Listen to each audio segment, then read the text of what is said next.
Welcome back to the quarterly call. All content is for informational purposes and is not investment advice. Please consult with an investment professional. Great to be back. Today, we're diving into ServiceNow's Q1 2025 earnings call. We've got the rundown from their leadership. Yep, the CEO, CFO, CPO, COO were all on the call. Bill McDermott, Gina Mastantuono, Amit Zavery, Darren Yip from IR2. So what we want to do is really pull out the key stuff for you. What does this performance mean? Where are they headed? And, what does it say about the whole enterprise tech landscape? Exactly. These calls, they lay out the strategy. Our job is to decode it. Right. So mission is cut through the noise, understand ServiceNow's performance, their plan, and the bigger picture for business transformation. Okay, let's jump in. Q1 performance, what caught your eye? Well, right away, they flagged their biggest Q1 ever for net new ACV. Net new annual contract value. That's a key one. Biggest ever. Yeah, so just really strong momentum, signing up new business. And subscription revenue, up 20% year-on-year in constant currency. 20%. And they actually beat their own guidance there, didn't they? They did, slightly above. Yeah. Which, like you said, signals strong demand. And I remember seeing something about CRPO being significantly above guidance, too. Absolutely. Current remaining performance obligation, basically. Contracted revenue they expect soon grew 22% year-on-year constant currency. That was a solid beat. Okay, so top-line growth, beating expectations. What about profitability? Also strong. Operating margin came in at 31%, again above their guidance. 31%. Nice. And the free cash flow margin was really impressive at 48%. Wow, 48%. That puts them way over Rule 50 benchmarker. Layover. Shows good growth, but also real efficiency. And you mentioned bigger deals earlier. Seemed like a theme. Definitely. They highlighted 72 deals over $1 million in net new ACV. That's up from 63 the year before. Okay, more big commitment. And 9 of those were over $5 million. Plus, they now have over 500 customers billing more than $5 million annually. 500. Up from about 425, wasn't it? Exactly. Shows deeper embedding in large enterprises. And their total RPO, the bigger picture backlog, hit $22 billion. Still growing nicely, about 25.5% year over year. Was this growth just in their classic IT stuff or broader? Much broader. They specifically called out strength across all their main areas: tech, CRM and industry, core business workflows like HR, and their creator platform. So the platform story is resonating widely. Seems so. But the real buzz, I think, was around AI, Now Assist. Right. ServiceNow AI. What's the story there? Sounded like major acceleration. Huge acceleration. They're Pro Plus AI deals. More than quadrupled year over year. Quadrupled. Yeah. And get this, 39 of those deals included 3 or more Now Assist products. Customers aren't just dipping a toe in, they're buying multiple AI solutions. That shows real commitment to the AI vision. And the average deal size for those Pro Plus deals jumped by 1/3 just from the previous quarter. AI was part of 15 of their top 20 deals overall. 15 of the top 20. Okay. AI is clearly driving big business now. And RaptorDB, their AI-focused database, also saw net new ACV pickup quarter over quarter, 5 deals over $1 million just for that. So the foundational tech for AI is selling too. Interesting. Moving beyond the numbers then, how does this tie into their bigger strategy, especially around AI leadership? Well, they lean heavily on their own internal use case. Now on now, they call it. Yes, eating their own dog food. Exactly. And they're quoting some pretty striking results internally, like a 16x improvement in lead-to-sale conversion. 16 times. And automating away over 86% of certain manual tasks. They're basically saying, look, it works for us dramatically. That's a powerful message. We use it, we thrive, you can too. And that seems to be driving customer interest. They mentioned strong demand signals, like attendance at their AI summit and just general digital buzz.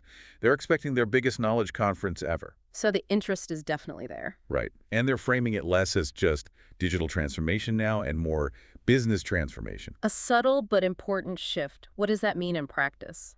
It means hitting CEO priorities head on.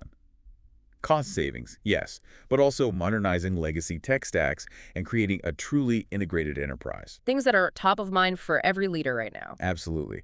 And they even gave a specific example, like using AI supply chain agents to quickly navigate disruptions, like new tariffs or trade issues. Shows the practical, timely value. That's very relevant. Okay, let's pivot slightly. The public sector seemed like a real bright spot too. Yeah, great Q1 there. Over 30% year-on-year growth in the U.S. public sector. 30% is strong. New agencies coming on board. 6 new public sector logos, 1 federal. And they saw more big federal deals too. 11 over $1 million compared to 8 last year. 2 of those were over 5 million. So government agencies are increasingly seeing the value. It looked that way. Their Fed Forum event drew 1,700 people, apparently brought in 40 new potential clients. Good traction. Are they using the AI stuff too? They mentioned examples, yeah. Like using ServiceNow AI agents to automate things like contract reviews in government. Think of the efficiency gains there. Huge potential. And they mentioned ongoing talks with senior officials. Yep, continued positive discussions with the administration and DoD. Seems like the push for modernization is helping them. Okay, so public sector is another growth engine. This all points to them really expanding their overall market, doesn't it? For sure. They've consistently pushed beyond just IT service management. Now it's employee experience, customer service, CRM, procurement, supply chain, and even data management with RaptorDB and their workflow data fabric. They're covering a lot of enterprise ground. And they see this whole enterprise AI wave as a massive growth area. They called it an intelligence supercycle. Big words. How are they trying to stand out in that crowded AI space? What's their differentiator? Their argument is the platform itself. They stress integration, connecting data across ERP, CRM, HCM systems, then turning that data into action via workflows, and then applying their AI layer, these AI agents, to actually do things. So it's the whole integrated stack, not just a standalone AI tool. That's the pitch. End-to-end, native AI, not just bolted on. And they're making acquisitions to bolster this, right? MoveWorks and Logic.ai. Correct. The intent to acquire MoveWorks is about boosting employee self-service, using AI for better internal support, cutting costs, and also, crucially, expanding into enterprise search as a new market for them. Enterprise search, interesting. And Logic.ai. That one's focused on CRM. It brings AI for configure, price, quote, CPQ. It's meant to accelerate their momentum in sales and order management, building out that front office suite. So strategic buys to fill gaps and accelerate in key areas like CRM and AI experience. Makes sense. What about customer reactions? How are existing customers feeling? According to the call, very positive. They mentioned hearing from customers wanting to invest more with ServiceNow, even if it means shifting budget from other vendors. That's strong validation. Tells you they feel they're getting value. Definitely. And they also announced a leadership change, Paul Phipps becoming president of global customer operations. Okay, focus on the customer journey and execution. Right. Paul Smith, who led go-to-market, is transitioning to an advisor role. The message seemed to be about maintaining elite-level execution. Got it. Did they share any specific customer stories? Yeah, they mentioned Aptiv using them for cost savings and productivity, Vodafone using AI for service improvements, a partnership with Devo team focused on CRM wins, highlighting how customers are using the platform, especially AI, for tangible results. So it's not just working with ServiceNow, but growing with ServiceNow. That seemed to be the core message, yeah, transforming how they operate and grow. Okay, let's bring in the CFO perspective. Gina Mastantuono laid out the financials and outlook. What were the key numbers she hit? Well, she reiterated the beats across the board, top line, profitability, CRPO, all ahead of guidance. Mentioned their own internal AI use driving OpEx efficiency. Right, the now-on-now impact on their own bottom line. Exactly. Q1 subscription revenues, $3.005 billion. That's the 20% YoY constant currency growth we mentioned. $3 billion in the quarter. Okay. RPO at $22.1 billion, up 25.5% YoY constant currency. And that current OPO, CRPO, at $10.31 billion was a 150 basis point beat versus guidance. Solid numbers. Any particular industry shining? She called out manufacturing over 100% net new ACV growth year over year. Huge jump. Also healthcare and life sciences, over 70% growth, and government, led by U.S. federal. Wow, manufacturing really stood out, and renewals holding strong. Best in class, she said, 98% renewal rate. And continued growth in their biggest customer cohorts, the $5 million plus and $20 million plus ACV customers. Good signs of customer loyalty and expansion, and the AI products. Continued strong trend in Now Assist net new ACV, and good initial traction with RaptorDB Pro, the advanced database offering. Okay. Profitability, again, the margin number? Non-GAAP operating margin was 31%, which was 100 basis points, or 1% above their guidance. Nice beat there, too. And that free cash flow margin, again, 48%, roughly 100 basis points better than the year before. They also have a healthy balance sheet, $10.9 billion in cash and investments. Plenty of flexibility. Are they still buying back shares? Yeah, repurchased about 316,000 shares in Q1.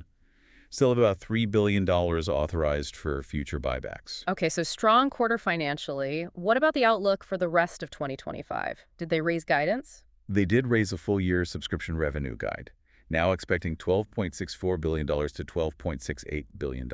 Which translates to. That's about 18.5% to 19% growth year over year, as reported, or 19.5% in constant currency. So a slight bump up based on the Q1 strength. Did they raise anything else? Margins. No, they maintain the full-year guidance for gross margin, operating margin, free cash flow margin, and share count. They also gave specific Q2 guidance for subs revenue, CRPO growth, and operating margin. So raising the top line but keeping margins steady, are they being cautious? Gina mentioned taking a prudent approach. Strong demand, yes, but they're factoring in the geopolitical environment, potential federal budget impacts later in the year. Still, they express confidence in the updated numbers. Understood. Cautious optimism, maybe. Okay, let's quickly touch on the Q&A themes and the broader strategy points that came up. Anything jump out? Yeah, a few things. They reiterated demand is holding up well, especially with large enterprise customers, despite economic uncertainty. That's key. What about the MoveWorks deal? More color there. Seen as accelerating their AI roadmap, improving user experience, especially with that enterprise search capability, broadening their solution set. And the CRM push, how serious are they? Very serious, it sounds like. They want a differentiated AI-first front office connecting sales and service. They feel legacy CRM stacks struggle to really leverage AI effectively. Taking aim at the incumbents there. Seems like it. On the public sector, they see continued long-term opportunity driven by transparency and efficiency needs, even with potential short-term budget uncertainties. Consolidating old systems is a big driver. Makes sense. Did they talk about which products are driving the growth most? They said the net new ACV mix can shift quarter to quarter, but CRM workflows are showing strong relative growth right now. And importantly, they didn't see any signs that the strong manufacturing or federal results were just deals pulled forward from future quarters. Good clarification. Is AI expected to lift all boats, so to speak? Yes, they see AI as integral across the platform, driving growth in all workflow areas, not just a separate product line. Okay. And seasonality. Still expect the usual patterns. CRPO seasonality outlook is consistent, despite the macro picture. And AI helping their own costs. Definitely. Driving meaningful OpEx efficiencies, which help support their margin expansion goals. What about integrating MoveWorks and Logic.ai? Big replatforming needed. They suggested leveraging existing integrations where possible. No immediate plans for major rewrites. Focus on integration first. Got it. Any specifics on their newer AI agent tech? The agentic AI from their Yokohama release is apparently getting good feedback. They highlighted a flexible, consumption-based pricing model, mentioned Adobe using it for automating lead management. Real-world use cases emerging. Exactly. They also mentioned their impact services offering in partnerships, helping customers get value faster. Time to value is always critical. Absolutely. And the fact that CEOs are directly engaging highlights how strategic platforms like ServiceNow are becoming for navigating disruption. CEOs want simplicity and quick wins. How quick are these AI deployments? They said AI agents can be deployed in weeks for standard use cases, maybe months for really complex integrations. They touted their own internal success, again, using AI agents across customer service, finance, legal, IT, HR, showing big gains. Impressive speed potential. Last point, partnerships. Yeah, they position themselves as a key partner working alongside the big tech players, Microsoft, AWS, Google, NVIDIA. In this AI-driven era, they're part of the ecosystem. Okay, great overview. So, summing it all up, ServiceNow delivered a really strong Q1. AI is clearly a major growth driver, boosting adoption across the board. Yeah, strong performance, especially now assist adoption. Growth seems solid across different segments, particularly that CRM push and the public sector wins. And the acquisitions look strategically sound, aimed at bolstering those growth areas. Right. And despite some global economic headwinds, they seem pretty optimistic, raising their revenue guidance while emphasizing the value and efficiency they bring. Exactly. They're positioning themselves as a core platform for business transformation, powered by practical AI. So here's something for you, the listener, to think about. As we see this deeper fusion of AI, automated workflows, and integrated data like ServiceNow is pushing, how is that going to fundamentally change enterprise software and just how businesses work? What will be the new baseline for efficiency, for productivity, when AI is truly embedded everywhere? A big question for the years ahead. Definitely something to watch. Thank you so much for tuning into the quarterly call. For more episodes, please remember to rate and follow our show. Until next time, stay curious and stay informed.